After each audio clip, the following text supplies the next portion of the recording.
So hello dear student, welcome to bank GP study centre. तो जी हाँ student, आज की इस वीडियो पे मैं लेकर आ चुका हूँ हिस्ट्री का सेट 3। ठीक है, हिस्ट्री का जो सेट 3 है मॉडल क्वेश्चन पेपर वो है लेकर आ चुका हूँ। और इसमें हमारी वीडियो पे आप लोग को आंसर भी देखने को मिल जाएगा, जिससे कि आप लोग एग्ज़ाम के सिंपल यहीं से तैयारी कर सकते हो। कहीं पे आप लोग को जानने हमारे इसी वीडियो से आप लोग एग्ज़ाम की तैयारी कर लोगे। ओके, और ये जो क्लास 11 का है, कौन सी क्लास का है? क्लास 11 का है। और समय जो हम लोग को दिया जाता है 1 घंटा 30 मिनट और 1.5 घंटा, तो उसी टाइम की है। ठीक है, और आप देख सकते हो ये हमारा जो झारखंड का जो आता है जैक के थ्रू, जो जैक के थ्रू आता है मॉडल सेट वही है। ठीक है, आप लोग देख सकते हो किसी भी प्रकार का नहीं है। द्वितीय सावधानिक परीक्षा पत्र, ठीक है, यानी सेकेंड टर्मिनल एग्जामिनेशन जो 21 और 22 में होने वाला है, उसी का क्वेश्चन पत्र है जो हमारी एग्ज़ाम आज है। ठीक है, इसी का है।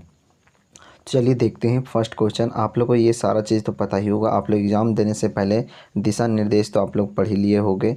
तो यार नहीं पढ़े होगे तो पढ़ लेना आप लोग, अपने जो आप लोग एग्ज़ाम दिए उसमें भी आप लोग दिशा निर्देश दिया होता है, और एग्ज़ाम देने से पहले ये पढ़ लेना। ओके, तो यहाँ पे जो सबसे पहला प्रश्न आता है वो अधि लघु उत्तरीय प्रश्न, यानी कि जो है वो 1 नंबर का क्वेश्चन आता है। ठीक है, तो चलिए देखते हैं फर्स्ट में जो क्वेश्चन है वो क्या है। सेल्यूजेक तुर्कों ने कस्तूनिया पर कब अधिकार किया? तो कब किया? 1453 ईस्वी में। कब किया? 1453 ईस्वी में किया। छापखाना का आविष्कार किसने किया? छापखाना का जो आविष्कार किया वो किसने किया? तो किसने किया? जर्मनी निवासी जन गुटेनबर्ग ने। कौन किया था?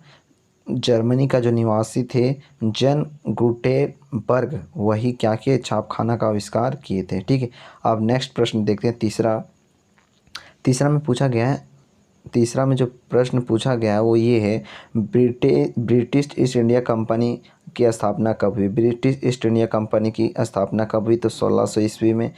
ठीक है, ब्रिटिश ईस्ट इंडिया कंपनी की स्थापना कब हुई? तो 1600 ईस्वी में। ठीक है, नेक्स्ट प्रश्न चौथा है, वास्को डी गामा कालीकट कब पहुंचा? वास्को डी गामा कालीकट कब पहुंचा? तो कब पहुंचा था? 1498 ईस्वी, 1498 ईस्वी में। ठीक है, अब नेक्स्ट देखते हैं पाँचवा जो प्रश्न पूछा गया है, फ्लाइंग सीट की आविष्कार किसने किया? फ्लाइंग सीट की आविष्कार किसने किया? तो 1733 ईस्वी में। किसने किया? सॉरी, फ्लाइंग स्टील का आविष्कार किसने किया? यहाँ पे किसने किया पूछा गया है, तो किसने क्या है? तो फ्लाइंग सीट का आविष्कार किसने किया? तो जान के ने 1733 ईस्वी में फ्लाइंग सीट का आविष्कार किया। कौन किया था? जान के ने। ठीक है, अब नेक्स्ट क्वेश्चन पूछा गया है, कटाई, सॉरी यहाँ पे कताई होगी लेकिन यहाँ होनी चाहिए कटाई। यहाँ पे ये थोड़ी सी गलती हो गई, तो यहाँ होनी चाहिए कटाई का मशीन का आविष्कार किसने किया था? Who is the invited the spring machine. ठीक है, तो जेम्स हरग्रीव्स। किसने किया था? जेम्स हरग्रीव्स ने 1765 ईस्वी में कटाई की मशीन का आविष्कार किया। यहाँ पे भी कताई हो गई, तो कताई नहीं होगी बल्कि कटाई होगी। ठीक है, अब देखते हैं नेक्स्ट जो चौथा क्वेश्चन पूछा गया है वो ये है, सातवां जो क्वेश्चन पूछा गया है, चीन कम्युनिस्ट पार्टी की स्थापना कब हुई? चीनी कम्युनिस्ट पार्टी की स्थापना कब हुई? When was the communist party of चीनी इंस्टीट्यूट? तो चीनी कम्युनिस्ट पार्टी का स्थापना 1 अक्टूबर कब हुआ? 1 अक्टूबर 1949 ईस्वी को। कब हुआ? 1949। ठीक है, आप देखते हैं नेक्स्ट प्रश्न जो है वो प्रश्न पूछा गया अति लघु उत्तरीय प्रश्न जो पूछा गया है वो काफ़ी अच्छे प्रश्न रहते हैं इसमें से, और इम्पोर्टेंट प्रश्न भी पूछे जाते हैं कुछ। जैसे कि यहाँ पे 8वां प्रश्न में दिया गया है, पुनर्जागरण से आप क्या समझते हैं? तो पुनर्जागरण से हम लोग क्या समझते हैं? What do you understand by renews? ठीक है, तो इसका आंसर जो है वो हम लोग देख लेते हैं। आंसर जो है क्या क्या है ये हम लोग देखते हैं। पुनर्जागरण का इतिहास में पुनर्जन्म आने की जो इतिहास है वो पुनर्जागरण को क्या कहते हैं? पुनर्जन्म के नाम से भी जाना जाता है। ठीक है, तो जो पुनर्जागरण है उसे किस नाम से इतिहास में जाना जाता है? पुनर्जन्म के नाम से।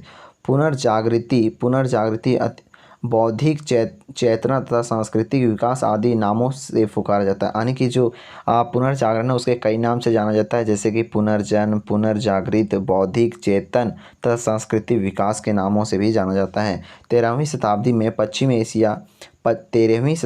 पश्चिमी एशिया परिस्थाई पैदा हुई जिनके कारण मनुष्य चेतना युक्त बना। इसी चेतना को पुनर्जागरण का नाम दिया गया है। इसी चेतना को क्या नाम दिया गया है? पुनर्जागरण दिया गया है। पुनर्जागरण को अंग्रेजी भाषा में रिनेस कहते हैं। पुनर्जागरण को अंग्रेजी में क्या कहते हैं? रेनेस कहते हैं, जो मूल फ्रांसीसी भाषा का एक शब्द है। इस शाब्दिक का अर्थ फिर से जागना। यूरोपीय इतिहास के विश्लेषण के संदर्भ में पुनर्जागरण का अपना अलग काल है। पुनर्जागरण के जो यूरोपीय इतिहास है उसमें पुनर्जागरण का क्या है? अलग काल दिया गया है। ठीक है, इस काल में साधारण 14वीं से 16वीं शताब्दी 1350 से 1550 ईस्वी के बीच में माना जाता है। वास्तव में आधुनिक यूरोप का आरंभ पुनर्जागरण से ही स्वीकार किया गया है। पुनर्जागरण का स्वीकार किससे किया गया? वास्तव के आधुनिक यूरोप से। ठीक है, यूरोपीय प्राचीन काल में सभ्यता की उत्कर्ष पर पहुंचा हुआ था। यह उत्कर्ष यूनान तथा रोम में देखा गया। मध्यकाल में यूनानी तथा रोम सभ्यता लगभग लुप्त हो गई। पुनर्जागरण काल में यह एक बार फिर सजीव हो उठा, एक बार फिर, लेकिन जगत के प्रति आस्था दिखाई गई। मानवता का महत्व बढ़ा। रुधिरवादी होने चाहिए फ्रेंड, यहाँ पे रुधिरदीत हो गया। ठीक है, का स्थापना तुर्की ने ले लिया। प्राकृतिक सौंदर्य की फिर से पूजा होने लगी। इन सब बातों का मध्यकाल में कोई स्थान नहीं रहा था। ये जो बातें हैं इसका जो मध्यकाल में इसका किसी भी प्रकार का स्थान नहीं रहा। परंतु पुनर्जागरण काल में ऐसा परिस्थिति पैदा हुई जिन्होंने प्राचीन मूल्यों को फिर से स्थापित किया। प्राचीन मूल्यों को क्या किया? फिर से स्थापित किया। नेक्स्ट जो प्रश्न पूछा गया है वो 9वां है, कोपरनिकस क्रांति क्या थी? कोपरनिकस क्रांति क्या थी? तो ये भी काफ़ी ज़्यादा अच्छी प्रश्न है, इंपॉर्टेंट भी हो सकता है, एग्जाम में शायद पूछ दिया जाए। कोपरनिकस 1473 से 1543 ने घोषणा की कि पृथ्वी समेत सारे ग्रह सूर्य के चारों ओर चक्कर लगाते हैं। यह एक क्रांतिकारी विचारधारा थी। या एक जो विचार था वो क्रांतिकारी विचार था, जो पूर्व की मान्यताओं के विपरीत थी। जो पूर्व के जो माना जाता था उसके विपरीत थी। ईसाइयों का यह विश्वास था कि पृथ्वी स्थिर है। ईसाइयों का जो मानना था कि पृथ्वी स्थिर है, इसके चारों ओर खगोलीय ग्रह घूमते हैं। ईसाई लोग का जो मानना था कि ये जो पृथ्वी है वो क्या है? स्थिर है। इसके चारों ओर कौन से क्या घूमते हैं? खगोलीय ग्रह घूमते हैं। ठीक है, कोपरनिकस के सिद्धांत के पश्चात केपलर 1571 से 1630 ईस्वी और गैलीलियो ने भी इस सिद्धांत के तिथियों का सिद्ध किया। जो बोल रहा था कि यह पृथ्वी के चारों ओर चक्कर नहीं लगाता है, पृथ्वी के चारों ओर चक्कर नहीं लगाते, बल्कि सूर्य के चारों ओर चक्कर लगाता है। कौन? पृथ्वी लगाता है। ये इनका जो सिद्धांत था वो सिद्ध कर दिया गैलीलियो ने। ओके, नेक्स्ट जो है पूछा गया है वो काफ़ी छोटी प्रश्न है लेकिन इम्पोर्टेंट हो सकता है। कौन सी नई खाद्यान्न वस्तुएं अमेरिका से बाकी दुनिया में भेजी जाती थी? काफ़ी ज़्यादा इम्पोर्टेंट प्रश्न है। ठीक है, VPI है, शायद एग्जाम में आ जाए, तो यह आएगा तो कमेंट में ज़रूर बताना अगले दिन। ठीक है, तो ये जो इसका आंसर हो जाएगा, अमेरिका की बाकी दुनिया में भेजी जाने वाली खाद्य वस्तुएं थी मक्का, गेहूं, लाल मिर्च, आलू, चीनी, कपास। ये आप लोग याद रख लेना कौन कौन सी हो जाएगी। मक्का हो जाएगा, गेहूं हो जाएगा, लाल मिर्च हो जाएगा, आलू हो जाएगा, चीन हो जाएगा और कपास हो जाएगा। ओके, नेक्स्ट है 11वां, मध्य और दक्षिण अमेरिका की संस्कृति यूरोपीय संस्कृति से किस प्रकार भिन्न है? मध्य और दक्षिण अफ्रीका की संस्कृति से यूरोपीय संस्कृति के किस प्रकार का अलग अलग डिफरेंस है, भिन्नता है? How was the culture of the central and south America difference from the European culture? मध्य और दक्षिण अमेरिका की संस्कृति निम्न अर्थात में यूरोपीय संस्कृति से मिली थी। यानी कि जो मध्य और दक्षिण अमेरिका की संस्कृति निम्न अर्थात से यूरोपीय संस्कृति से मिली थी। यानी कि जो दक्षिण अफ्रीका है और मध्य अफ्रीका है तो उसकी संस्कृति से अर्थात में यूरोपीय संस्कृति से मिली थी। यानी कि दोनों थोड़ी थोड़ी तालमेल से ही मिल के बना था। ओके, तो देखते हैं पहला जो दिया गया है, मध्य और दक्षिण अमेरिका लोग कृषि कर्म में निपुण थे। जो मध्य और दक्षिण अमेरिका थे वहाँ के लोग किस चीज़ में बिजी रहते थे? कृषि कार्य में बिजी रहते थे। लेकिन पशुपालन से अपरिचित थे। लेकिन वहाँ के लोग जो थे वो पशुपालन के भी बारे में जानते थे। जबकि यूरोप में कृषि और पशुपालन साथ साथ शुरू हुआ था। यानी कि और जो है यूरोप है वहाँ पे पशुपालन साथ साथ ही शुरू हुआ और कृषि भी, यानी कि कृषि के साथ साथ पशुपालन भी वहाँ पे हुआ करता था। ठीक है। नेक्स्ट जो है अमेरिकी लोग हल और पहिए के प्रयोग से अपरिचित थे। यानी कि जो अमेरिका के लोग थे वो किस चीज़ से अपरिचित थे? हल के प्रयोग से अपरिचित थे। यानी कि अमेरिका के लोग जो थे उन लोग नहीं जानते थे हल और पहिए के बारे में। हल और पहिए के बारे में उन लोगों को नहीं पता था। तीसरा, अमेरिकी लोगों के पास लोहे के औजार नहीं थे। अमेरिका के लोगों के पास क्या थे? लोहे के औजार नहीं थे। वे पत्थरों के औजार का ही प्रयोग करते थे। वो किस चीज़ का औजार का प्रयोग करते थे? पत्थर का ही औजार का प्रयोग करते थे। ओके। नेक्स्ट 12, ब्रिटेन और औद्योगिकरण के स्वरूप पर कच्चे माल की आपूर्ति का क्या प्रभाव पड़ा?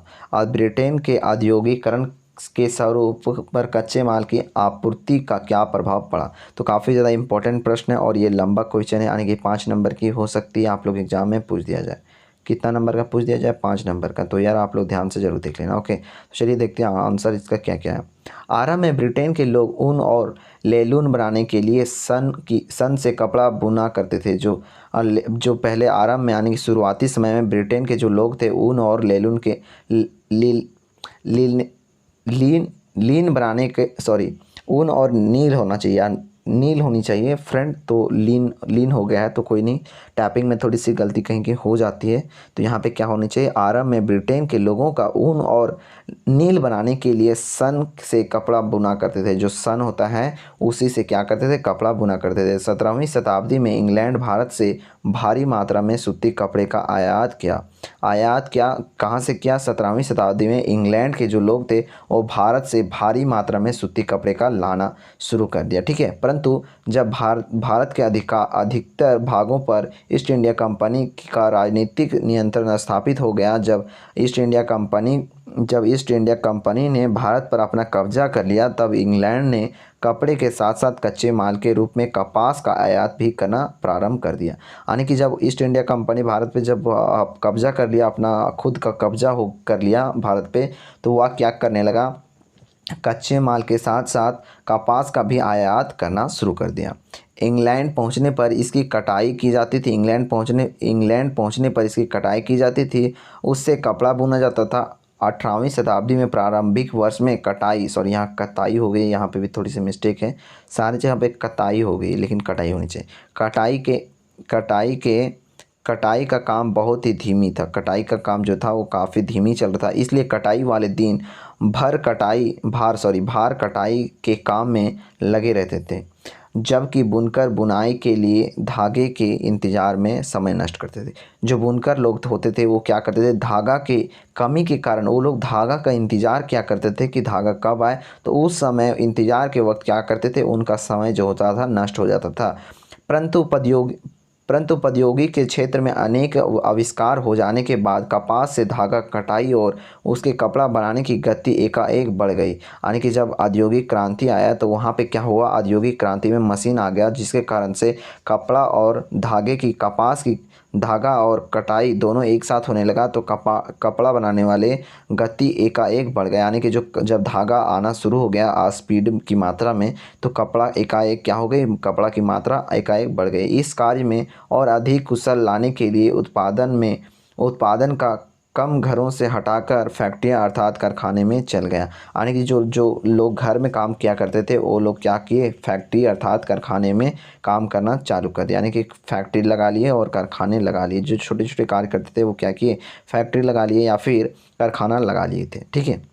अब नेक्स्ट प्रश्न देखते हैं 13वां जो है, ब्रिटेन में स्त्रियों के भिन्न भिन्न वर्गों के जीवन पर औद्योगिक क्रांति का क्या क्या प्रभाव पड़ा। यानी कि जो स्त्री लोग होती है, स्त्री लोग जब औद्योगिक क्रांति में कार्य करते थे तो उनको किन किन भिन्नता के वर्गों की जीवन पर औद्योगिक क्रांति का क्या क्या प्रभाव पड़ा। यानी कि जो स्त्री होती थी उनका जो औद्योगिक क्रांति में कार्य करने के समय क्या क्या भिन्नता देखने को मिला।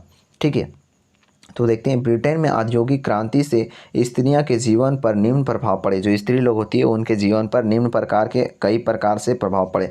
जैसा पहला देखा दिया गया है, तो पहला क्या है, निर्धन वर्ग का स्त्रियां कारखाने में काम करने लगी। निर्धन जो गरीब परिवार के लोग होती थी, गरीब परिवार की स्त्री लोग होती थी, उन लोगों को क्या करने लगी, कारखाने में काम करने लगे। उसने 15-15 घंटे तक काम किया जाता था, लिया जाता था, परंतु यहाँ पे किया जाता था, ये होना चाहिए, ठीक है। थोड़ी सी यहाँ पे भी मिस्टेक हो गई है। तो किया जाता था, परंतु उन्हें मजदूरी बहुत ही कम दी जाती थी। परंतु उन्हें क्या की जाती थी, कम जो मजदूरी होती है तो मजदूरी बहुत ही कम दी जाती थी। जैसा कि अभी भी हम लोगों की यहाँ पे क्या होता है, स्त्री लोग को मजदूरी कम दिया जाता है और काम भी ज़्यादा करवाया जाता है, ठीक है। ऐसा ही वहाँ पे भी हुआ करता था, ठीक है। कारखानों का वातावरण बहुत ही दूषित था। जो कारखाना का जो वातावरण था वो काफ़ी ज़्यादा दूषित हो गया था, और जो कार्य था क्या था, जोखिम भरा कार्य भी हुआ करता था। इसका स्त्रियों के स्वास्थ्य पर बहुत बुरा प्रभाव पड़ रहा था। यानी कि जो स्त्री लोग होती है उन लोगों पे क्या हो रहा था, बहुत ज़्यादा बुरा प्रभाव पड़ रहा था स्वास्थ्य के ऊपर में, यानी कि शरीर के ऊपर में। उनकी मृत्यु बहुत ही कम आयु में हो जाती थी। उन लोगों का जो मृत्यु होना बहुत ही कम आयु में भी उन लोगों को क्या होने लगा, मृत्यु हो जाने लगा। गर्भवती स्त्रियाँ तथा बच्चे को जन्म देने वाली स्त्रियाँ की दस्त तो और भी ख़राब थी। यानी कि जो स्त्री लोग गर्भवती थी या फिर बच्चे को जन्म देने वाली थी, तो उन लोगों की जो स्थिति होती है काफ़ी ज़्यादा ख़राब रहा करता था, ठीक है। अधिकांश बच्चे बीमार पैदा होते थे। जो अधिकतर बच्चा जो पैदा होते थे वो क्या होते थे, बीमार पैदा होते थे और पैदा होते ही मर जाते थे। कई जो बच्चे ऐसे भी हुआ करते थे कि जन्म लिए और क्या हो गए, उनकी मृत्यु हो गई। फिर 5 वर्ष की आयु तक ही पहुंच पाते थे, या फिर अगर जो वहाँ पे बच गया तो उन लोग क्या कम से कम 5 ही वर्ष क्या करते थे, जी पाते थे, ठीक है। अब देखते हैं दूसरा पॉइंट जो है, दूसरा पॉइंट में क्या दिया हुआ है, मध्यम तथा धनी वर्ग की स्त्रियां को औद्योगिक क्रांति से बहुत ही लाभ पहुंचा। यानी कि औद्योगिक क्रांति से जो अमीर परिवार की औरतें थी उन लोगों के लिए काफ़ी ज़्यादा आराम हुआ और काफ़ी ज़्यादा फ़ायदा हुआ, ठीक है। तो क्या क्या फ़ायदा हुआ इनके बारे में देखते हैं। उन्हें नई नई उपयुक्त वस्त्रें तथा भोजन सामग्री मिलने लगी। उन लोगों को जो अमीर परिवार की स्त्री थी उन लोगों को क्या हुआ, नए नए कपड़े, नए नए भोजन और अलग अलग प्रकार का जो कपड़ा होता है डिजाइनिंग वाली, वो क्या होने लगी, उन लोगों को मिलने लगी। परिवहन तथा संचार के साधनों में हुई आविष्कारकों ने उनकी जीवन शैली को ही बदल दिया। उनकी जीवन शैली को क्या क्या बदल दिया, उनका जीवन स्तर दिन प्रतिदिन ऊंचा होने लगा। और जो अमीर लोग थे उन लोगों का दिन प्रतिदिन जीवन स्तर क्या होने लगा, बढ़ता गया, अच्छा हुआ, यानी कि बढ़ते उन लोगों का जीवन प्रतिदिन ऊंचा होने लगा, यानी कि बढ़ने लगा। ओके, देखते हैं नेक्स्ट प्रश्न। जो नेक्स्ट प्रश्न है वो है 14वां। तो सन्यात सेन की 3 सिद्धांत क्या क्या थे। जो सन्यात सेन थे उनके 3 सिद्धांत का नाम बताना है। तो सन्यात सेन के 3 सिद्धांत सन मिन चुई निम्नांकित थे। सन मिन चुई जो है 3 सिद्धांत थे। आप चाहो तो इतना भी लिख सकते हो सन मिन चुई, लेकिन ये लिख देना सन्यात सेन की 3 सिद्धांत सन मिन चुई, ठीक है। निम्नांकित नहीं लिखते तो ये सब आप लोग नहीं लिख सकोगे, ठीक है। लेकिन अगर निम्नांकित थे लिख देते तो यहाँ पे फिर आप लोगों को 3 पॉइंट लिख देना है। जैसे राष्ट्रवाद, यानी कि ये राष्ट्रवाद लिखना है, उसके बाद आप लोग को लिखना है राष्ट्रवाद लिखने के बाद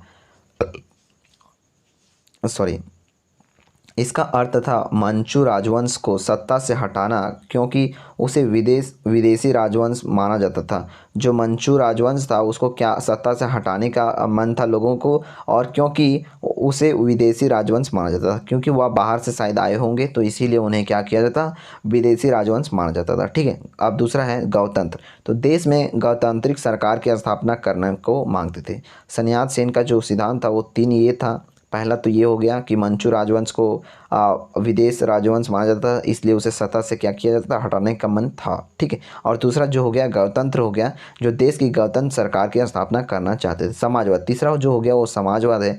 पूंजी के नियम करना तथा भूमि के स्वामित्व के बराबरी लाना। जो भूमि होती है तो उसके बराबरी सभी को लाने का प्रयास किया करते थे, ठीक है। अब नेक्स्ट जो है ये इम्पोर्टेंट नहीं है तो इसको मैं आंसर नहीं बताऊंगा, ठीक है। पुनर्जागरण सर्वप्रथम इटली में ही क्यों शुरू हुआ। ये जो है सेट दूसरा में है। सेट कितना है, दूसरा में। ये इसका आंसर मैंने बता दिया हूँ, इसलिए इसका आंसर मैं नहीं बताऊंगा। तो आप सेट दूसरा कर जाकर अगर नहीं पढ़े तो दूसरा जगह पढ़ सकते हो। लिंक नीचे दिया हुआ है, ठीक है। लिंक कहाँ दिया हुआ है, नीचे दिया हुआ है। ओके, चलिए दूसरा प्रश्न देख लेते हैं। जो दूसरा प्रश्न है वो क्या है, यानी 16वां, विज्ञान और दर्शन में अरबियों का क्या योगदान रहा। विज्ञान और दर्शन में अरबियों का क्या योगदान रहा, ये भी काफ़ी ज़्यादा इम्पोर्टेंट प्रश्न है, तो इसका आंसर देख ही लेते हैं हम लोग। विज्ञान और दर्शन के क्षेत्र में अरब लोगों का योगदान पूरे मध्यकाल में ईसाई गिरजाघरों में मठकों के विद्वान यूनानी और रोम के विद्वानों की कृतियों से परिचित थे। जो रोम के विद्वान थे और गिरजाघरों के मठ विद्वान यूनानी और रोम के विद्वानों की कृतियों में प्राचित थे, ठीक है। पर इन लोगों ने इन रचनाओं का प्रचार प्रसार नहीं किया, इन लोगों का प्रचार प्रसार नहीं किया था रचनाओं का, ठीक है। 14वीं शताब्दी में अनेक विद्वानों ने प्लूटो और अरस्तु के ग्रंथों का अनुवाद को पढ़ा, यानी कि जो 14वीं शताब्दी में विद्वानों ने प्लूटो और अरस्तु का ग्रंथ को क्या क्या अनुवाद किया, हिंदी में शायद अनुवाद किए थे, पर ये अनुवाद उन्हें अरब अनुवादों के कारण प्राप्त हुई। पर ये जो अनुवाद किए, पर वो किस भाषा में किए, अरब अनुवाद के कारण प्राप्त हुई। उन्होंने अनुवाद के साथ साथ इन्हें पुराने हस्तलिखित ग्रंथों का परीक्षण भी किया, यानी कि जो पहले लिखा हुआ था उसका भी परीक्षण किया, यानी चेक किया कि हाँ ये ग्रंथ में जो लिखा हुआ है वो क्या सही है या नहीं, ठीक है। उन लोगों ने चेक करके देखा। दूसरी ओर यूरोप के विद्वानों ने यूनानी ग्रंथों के अरबी मानवादित पुस्तकों का अध्ययन कर रहे थे और यूनानी विद्वान अरब और फ्रांसीसी विद्वानों की कृतियों का अनुवाद कर उन्हें अन्य यूरोपीय देश की प्रसारित कर रहे थे। ये ग्रंथ प्राकृतिक विज्ञान, गणित, खगोल विज्ञान, अशुद्ध विज्ञान और रसायन विज्ञान से संबंधित है। ये जो विज्ञान थे वो काफ़ी सारे विज्ञान से संबंधित है, जैसे कि प्राकृतिक विज्ञान हो गया, गणित विज्ञान हो गया, खगोलिक विज्ञान हो गया, इसे क्या थे, रिलेटेड थे, यानी संबंधित थे। ओके, अब देखते हैं आगे। यूरोपीय विद्वानों ने यूरोपीय विद्वानों ने इन अरबी ग्रंथों के प्रति अपना आभार प्रकट किया। टॉलिम ने अलमेग्रेस्ट शाक खगोल शास्त्र पर रुचि प्रदर्शित ग्रंथ जो 140 ईस्वी सन में लिखी गई थी। जो ये ग्रंथ गई थी वो कब लिखी गई थी, 140 ईस्वी सन को लिखी गई थी। इसके अरबी में अनुवाद भी हुआ। इसका जो अनुवाद हुआ अरबी में हुआ, जैसे कि मैंने पहले ही ऊपर बताया था। ग्रंथ की शुरुआत अल शब्द से हुई। जो ग्रंथ की शुरुआत हुई वो किस शब्द से हुई, अल शब्द से हुई। इसे यह जाना जा सकता है कि इनकी अरबी भाषा से बहुत निकट के संबंध थे। इटलवी दुनिया में जो मुस्लिम लेखक अपने ज्ञान के लिए प्रदर्शित थे उनमें इब्न सीना लिखित में, ठीक है,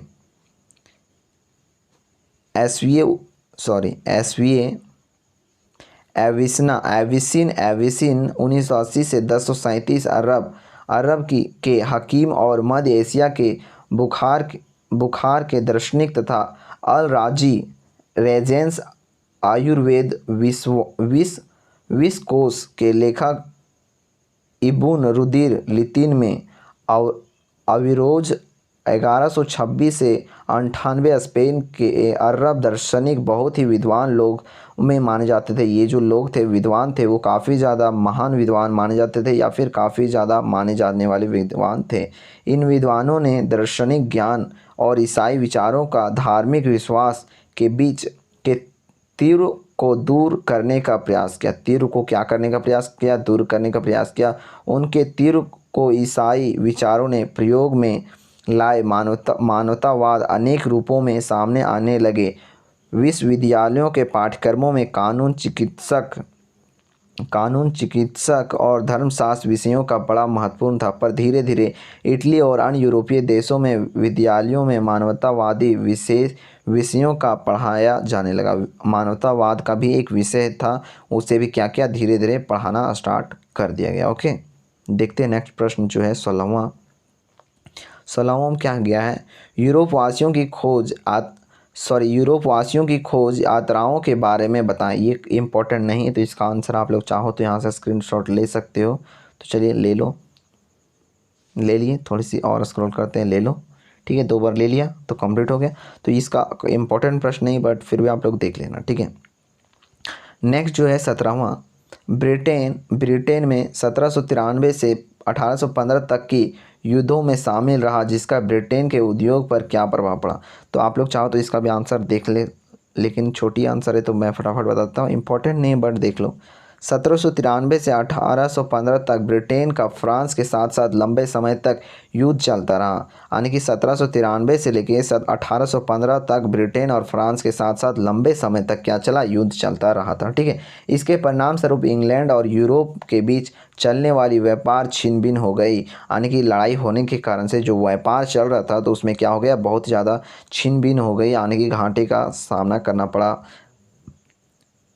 विकास होकर इंग्लैंड को अपनी फैक्ट्रियां को बंद करना पड़ा, यानी कि अंत में क्या किया, इंग्लैंड ने अपनी कंपनियों को क्या किया, बंद कर लिया। जब क्या हुआ, उन लोगों को घाटा का सामना करना पड़ा, ठीक है।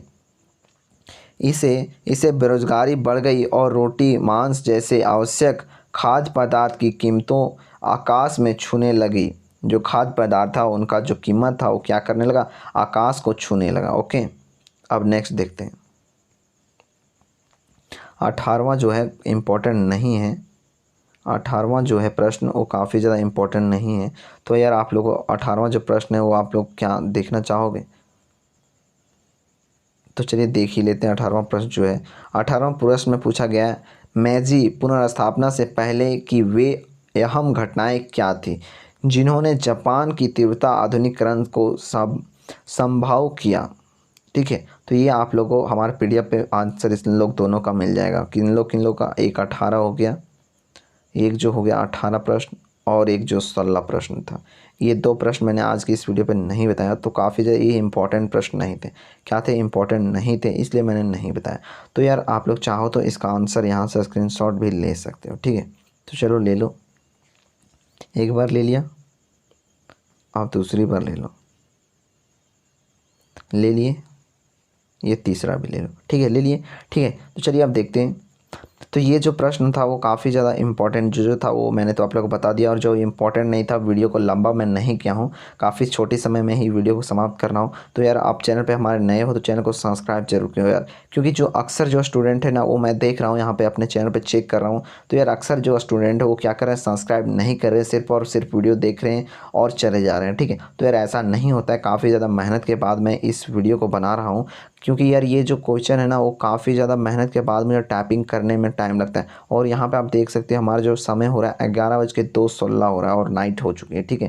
तो यार इस टाइम हमें क्या कर रहा हूँ, मैं आप लोग को वीडियो बना रहा हूँ और शायद ये मैं सुबह को अपलोड करूँ या फिर आज ही अभी अपलोड कर दूँ, बट पता नहीं आप कब वीडियो देखोगे और मैं कब अपलोड करूँगा, ठीक है। क्योंकि अभी इसके साथ एडिटिंग भी करनी पड़ती है मुझे कुछ, ठीक है। तो यार आप चैनल को नए हो तो चैनल को सब्सक्राइब कर दो, और वीडियो पसंद आया हो या ना आया हो तो भी यार लाइक ज़रूर करना, ठीक है। मैं वैसे पसंद आया हो तो ही लाइक करना, पसंद ना आया तो बिल्कुल लाइक नहीं करना, डिसलाइक मार के जाना, कोई दिक्कत नहीं, ठीक है। लेकिन यार वीडियो को अपने दोस्तों के साथ शेयर कर देना, शेयर करोगे तो भी आप लोग को, आपका जो फ्रेंड है वो भी देख सकता है वीडियो को, ओके। तो यार आपका जो भी फ्रेंड है, आपका पर्सनली फ्रेंड, अच्छे फ्रेंड है या दो थोड़ी सी नॉर्मल है, सभी को शेयर कर दो, क्योंकि वो भी आपका जो आप भेजोगे वो आपका वीडियो देखकर क्या करे, वो भी एग्ज़ाम की तैयारी अच्छे से कर सके, ठीक है। तो यार आप उम्मीद करूँगा आप अपने दोस्तों के साथ भी शेयर कर दियोगे और चैनल को सब्सक्राइब कर दियोगे और वीडियो को लाइक भी कर दियोगे और बेल नोटिफिकेशन दबाना बिल्कुल नहीं भूलना। तो मिलते हैं नेक्स्ट वीडियो पे, आज के लिए बस इतना ही।